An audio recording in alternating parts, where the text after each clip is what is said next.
Hey guys, how's it going? This is James from Butler Farms, and as you can see, I'm up in the shop with you today, and just wanted to bring you an update on my winter growing experiment. And most people say I'm a man of few words, so I've got just one word for it: failure. It did not go well.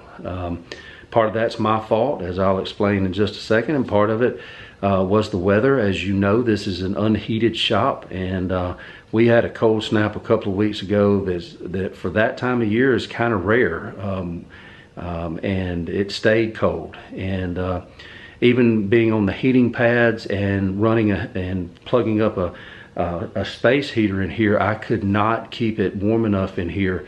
My soil in one or two of the trays actually froze at a certain time during that period over 4 or 5 days. So yeah, it did not turn out like I wanted to. I don't really see it as a loss. Like I said, these were seeds that needed to be used, that were getting some age on them, and so, you know, I tried it and it didn't work.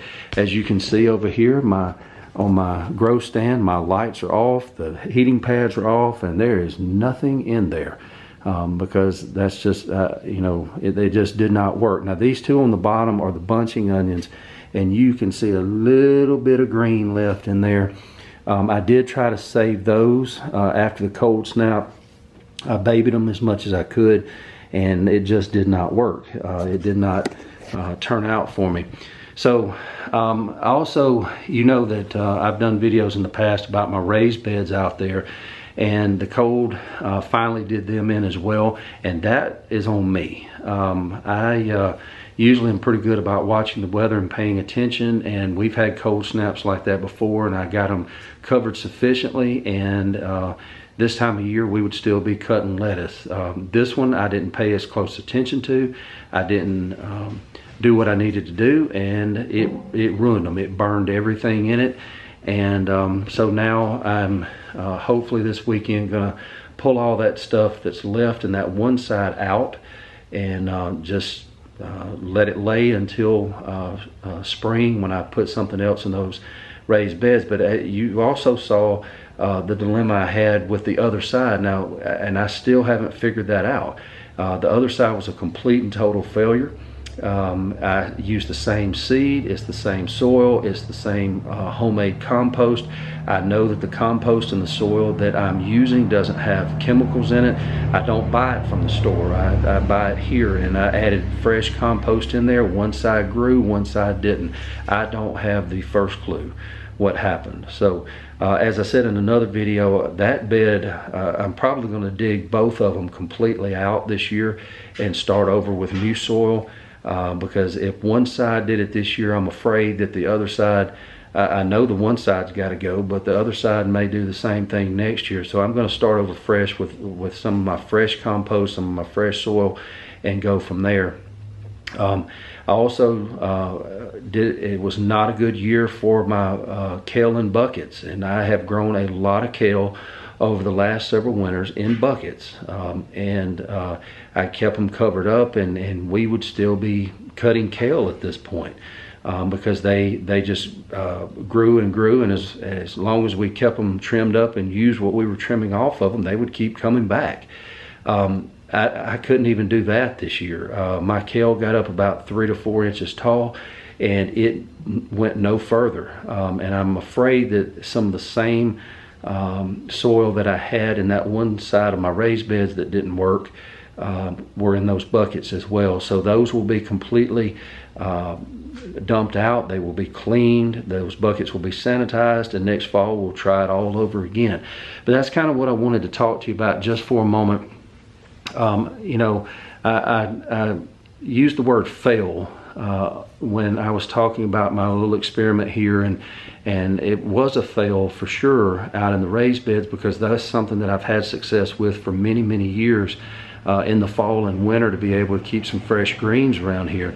And you know, it's one of those things that's frustrating. I don't like to buy any more from the store than I have to. I would love to be completely and totally self-sufficient, and for some things that's not practical, but for greens I've never had a problem with that, and so that is frustrating. But what I've learned as I've gone through this journey, and I've had several of you that have commented on those videos, and I appreciate that. I've asked you to do that, and some of you have given me ideas about some steps I should have taken before I planted my seeds, and some of you have given me some suggestions about ways that you grow some winter produce under lights and those kind of things, and I appreciate that. And some of it I've actually written down. I keep notes on what I grow and what happens and whether it's a fail or not. So, my question is, is it really a failure if you learn from it? And,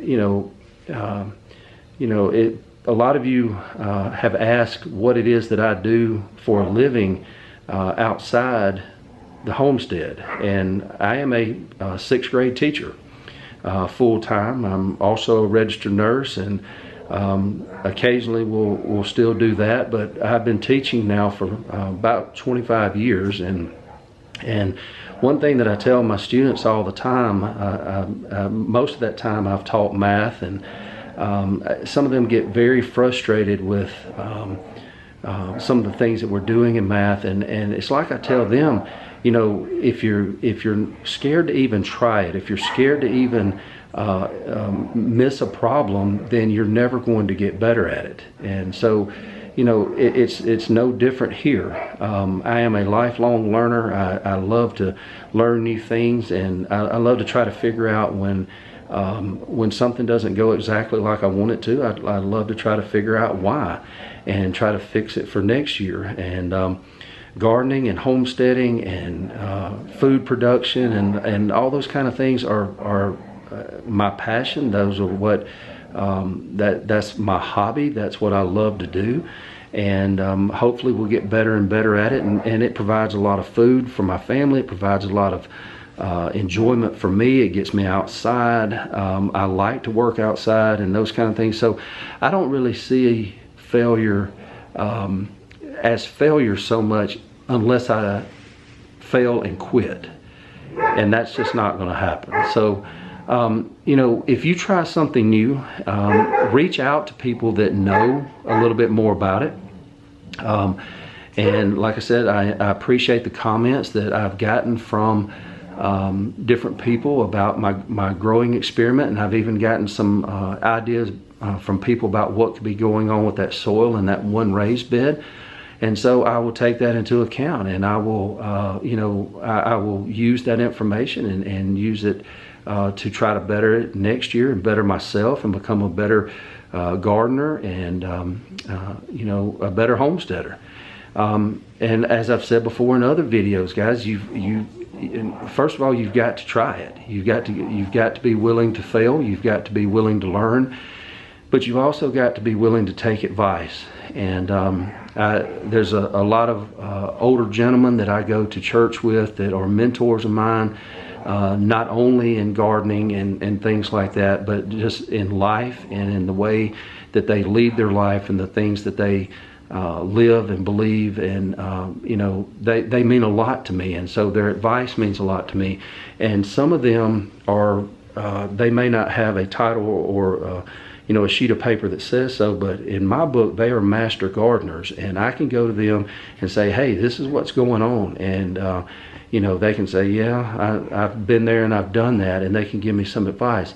But also, guys, with the technology that we have, and people that know me will be able to tell you that technology is one of my low points. You'd be surprised how hard it is for me to be able to get a video posted without having to go ask my 14-year-old son. But with the technology that we have and the amount of information out there, some of it is really, really bad.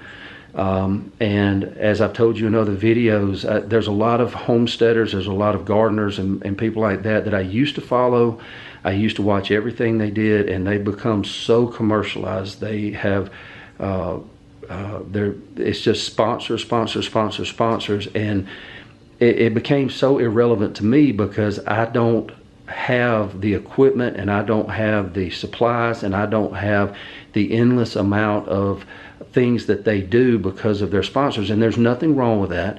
I'm not, I'm not bad mouthing them, but it's not something that's practical for me at this time where I am. Now, there are so many good ones out there. I've told you before about Deep South Homestead down in South Mississippi. I love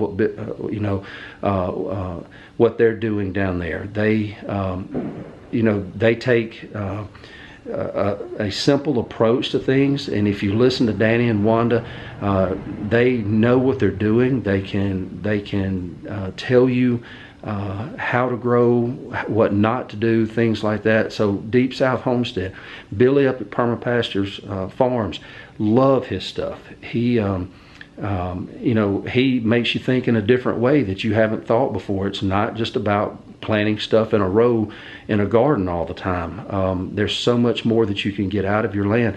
And then right here in central Alabama with me, just a few counties over at Harmon Homestead, love what they're doing over there. Great channel, great people, and full of knowledge, and they want to share that with you. So there's so much out there.